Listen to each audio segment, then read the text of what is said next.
Hey, good morning guys. I'm out here on a morning foray. It's a beautiful morning out here today and I just want to see what I can find. The summer's getting on and there's still lots of stuff out for us to eat. And I want to show you a really cool foraging pack that I just picked up.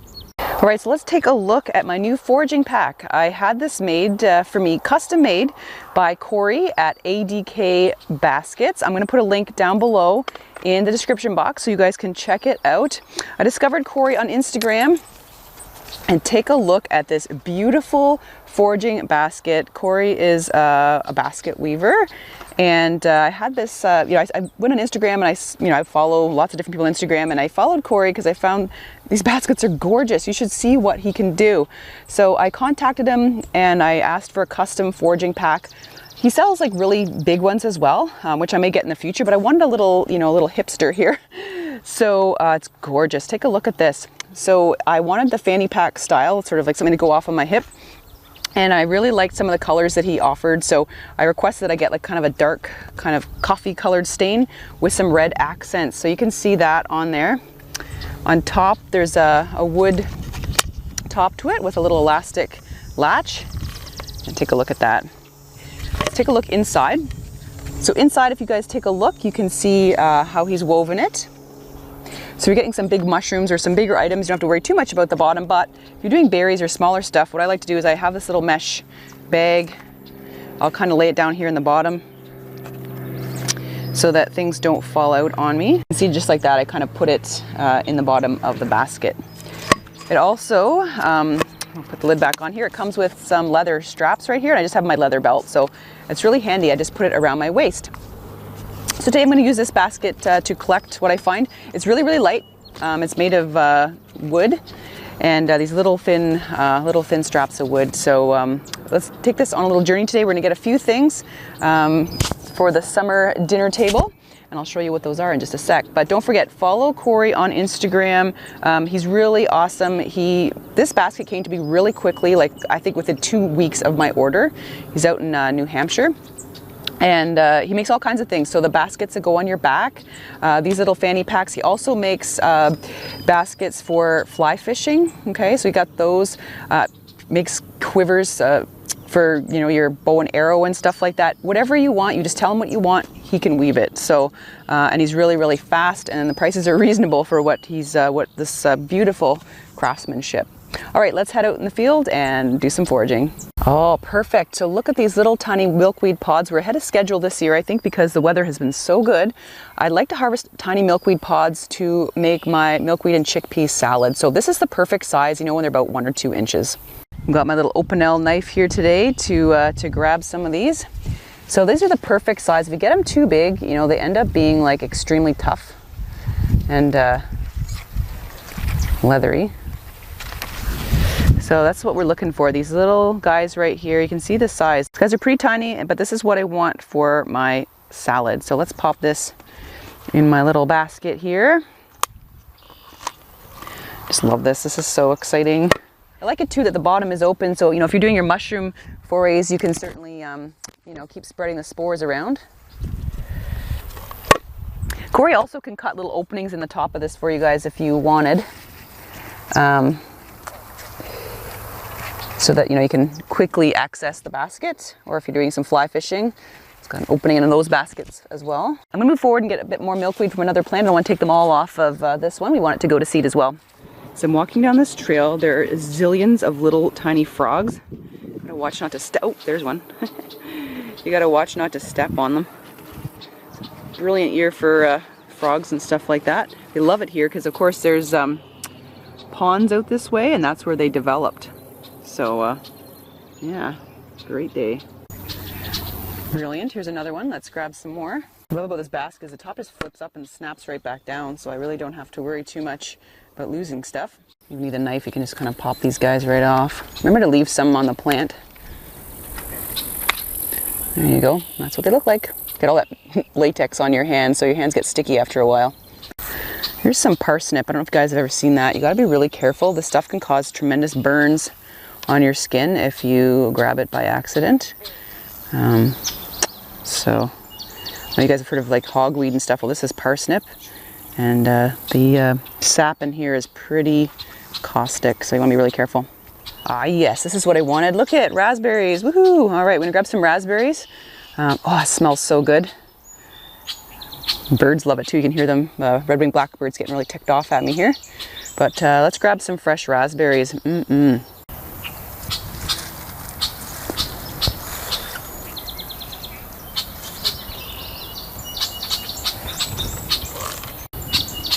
It's a prolific berry year.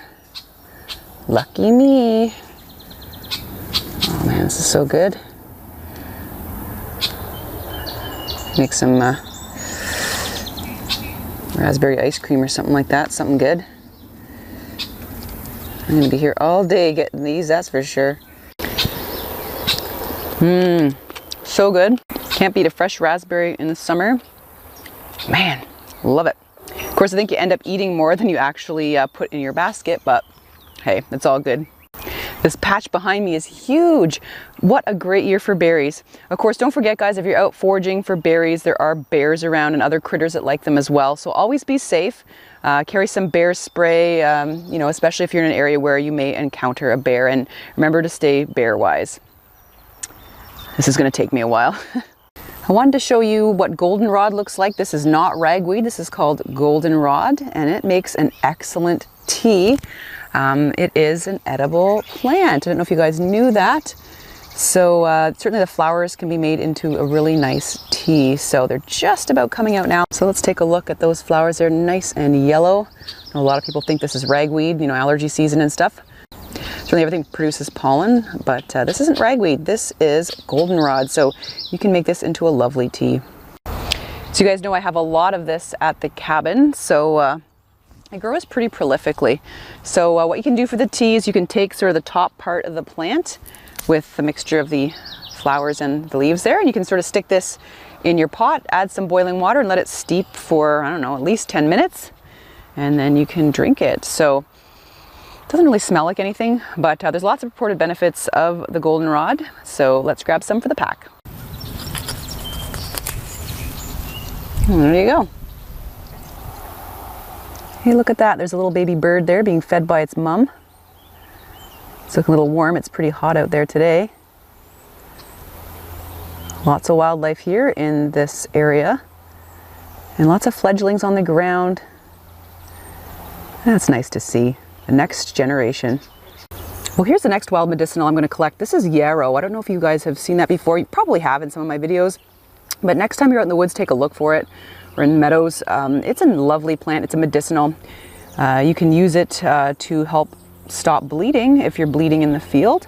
Also, yarrow is really cool because it's quite bitter. So, you know, you can use it to, you know, flavor your wild beers, you know, your wild sodas. And also I've used it as a spice, honestly, when I've been making my wild cheeses and other wild foods. So let's grab a bit of that. You can see here this little feathery like leaf that they have. This is sort of what I collect, and when you crush it between your fingers, it has a really, really, really nice smell, but it actually adds quite has a bitter taste. Oh, yeah, very bitter. So really good if you use it for a spice or if you use it in your wild beers, kind of like hops. And you'll all recognize this flower and this plant. This is red clover, and I harvested some flowers earlier in the season to make some tea. So you can tell the red clover from Aslake clover because it's got the V on the leaves there. And this beautiful, beautiful pink flower. Ah, score. Here's some chokecherries. Gosh, they look beautiful.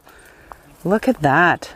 You know, guys, at the cabin I have a lot of these, and I made some chokecherry liqueur. So you can tell, you know, these leaves there, that is the cherry leaf.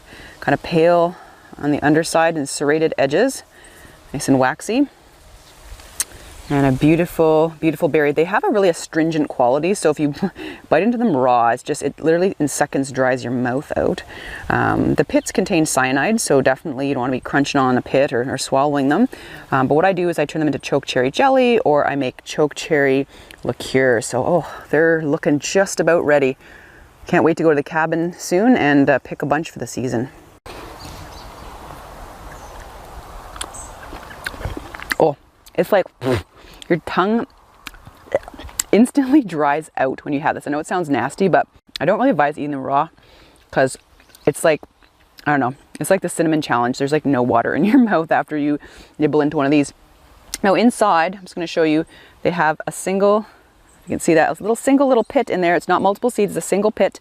The pit does have cyanide in it, as well as the leaves and stems. So you want to be really careful. Cyanide is a toxin. So although the chokecherry itself is edible, like the flesh, the pits really aren't. And the stems and leaves are high in cyanide as well, especially later on in the season. So you want to be really careful. And also, I don't advise, going out in the woods if you don't know what you're doing and grabbing red berries and eating them. Be 100% of what you're identifying. Go out with someone who knows what they're doing and grab a couple of resources there, a couple books, just so you're aware of what you're picking. Stay safe out there. And of course, when in doubt, throw it out.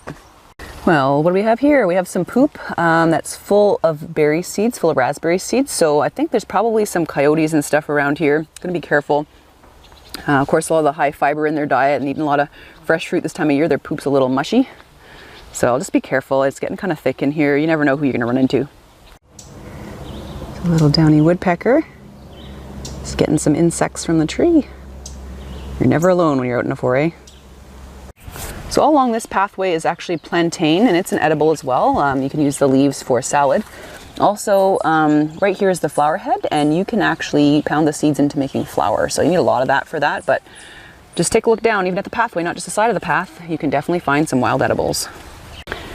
Take a look at this part of the path. It is full of plantain as far as the eye can see. Oh my goodness. Yeah, if I was looking for plantain today, I would be in luck. Yeah, look at all these seed heads right here. Perfect. Aha, here's the wild medicinal that I want. Really important. This is St. Johns Wort, and as you can see, it's a beautiful yellow flower. When you crush it beneath your fingers here, you'll notice it gets really, really red. You guys can see that, see how red it got there. This is really good, really helps your skin. It does photosensitize, so you gotta be really careful. If you're, what I do is I like to put the flowers in oil, like a light olive oil, and let it sit for several weeks and extract the medicines from this. So it'll turn like a really nice red color. So you wanna harvest the flowers, put them in a light oil, let it sit in a warm area for several weeks, and you'll have your medicinal St. Johns Wort. And basically, you're gonna have a beautiful red colored oil. And it's so lovely on the skin, but it does photosensitize, so you want to be really careful. A lot of folks use St. Johns Wort for depression, and some use it for skin wounds. When I was a kid, my grandfather made an oil infusion of St. Johns Wort when I had some irritations of my skin. So I guess I come by it honestly, all this wild crafting and things like that. But yeah, St. Johns Wort, again, use with extreme caution on your skin because it does sensitize you to the sun, and you can get more sunburns and more irritations even though you're trying to apply it to a wound. So there's lots of really cool books out there to help you in regard to wild medicinals. One of my favorites is actually called The Boreal Herbal. Check it out. Here's a beautiful plant that both us and birds like. This is the burdock. Look, ooh, a little lady beetle was on there. Burdock root you can harvest, especially when they're young. You can kind of cook them like a root vegetable. You can also make some tea as well. So lots of them kind of on field edges and fields and things like that. When I was a kid, I used to throw these at people and get them stuck to their clothes. It's pretty funny. But they get seeds, and I find the birds really enjoy eating them as well. In contrast, here's the bull thistle. So this is really a very spiky plant. You really wouldn't want this to get in your skin. Ooh, ow, geez, that's really, I don't know why I just did that. This is great goldfinch food. And yeah, it's gonna have a beautiful purple flower on top. But, ooh, that's lovely. Don't want to step on these in your grass when they're young. Oh boy, I've done that many times and it really hurts.